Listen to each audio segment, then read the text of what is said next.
Hey guys, welcome back to the channel, or if you're new here, welcome officially to the channel. This, as you may know from the intro, a series where I go into odd game accessories or peripherals that developers made to get us more into the game mentally or physically. Today, well, this one's kind of hard to say. Either you love this thing or you blame it for the future of selfies the world over, because today we're going to take a look at a true oddity, the Gameboy Camera.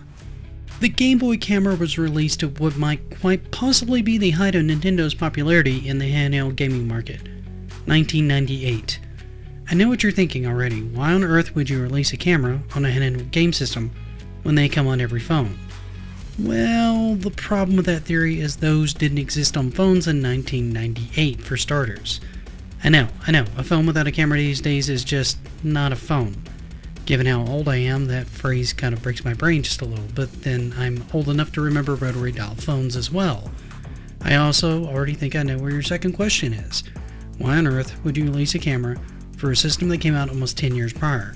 Well, first off, the original Game Boy was still pretty popular almost 10 years after its release, and the device not only worked with the original Game Boy, but the Game Boy Color, Super Game Boy, and the Game Boy Advance as well. Oddly, making it, as far as I can tell, one of the most flexible pieces of equipment Nintendo has ever made. However, let's take a look at this thing in more detail, see how it worked, and what it all was capable of as well. The Game Boy Camera plugged into the cartridge slot of, well, any Game Boy line at the time and looked a lot like an elongated cartridge.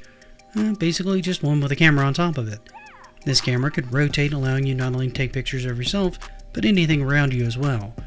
It also came in multiple variations: red, green, blue, yellow, and clear purple version that was only available in Japan. There was also a limited gold version that was sold as the Ocarina of Time version, which had different stamps than the standard versions, but was only available via mail order by Nintendo Power.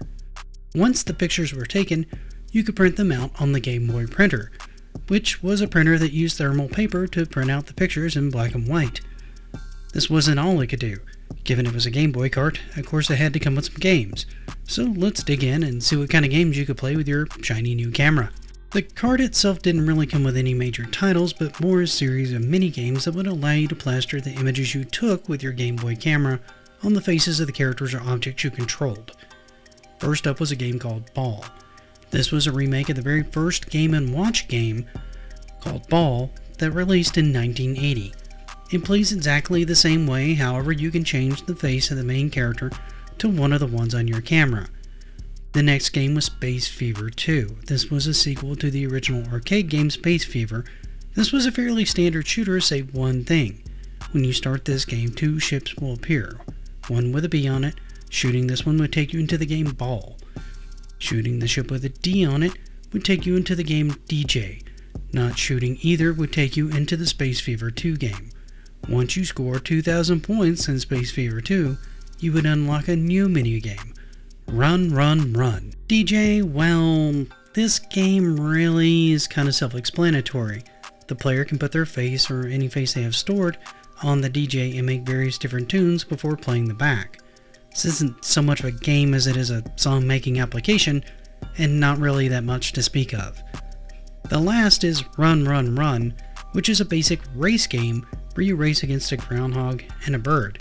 Again, you can put your face on the player, and none of these are really major titles and were never really intended to be, just extras you could use to toy around with your camera.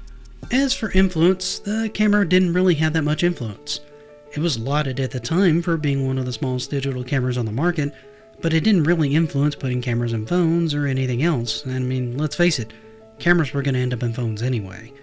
It did, however, live on in Nintendo's legacy, making multiple different cameo appearances and even a filter on Instagram. So, in a way, while it may not have influenced much, it definitely had an impact on the generation it was a part of, and is fondly remembered in its own way. What do you guys think of this one, though? Are any of you fans of this little oddity? Did any of you ever own one, and how much did you use it? Let me know in the comments.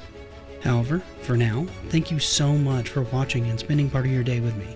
If I can ask one more favor of you, leave this video a like. And if you haven't, consider subscribing, it really helps me out. For now though, thank you once again, and until next time, happy gaming.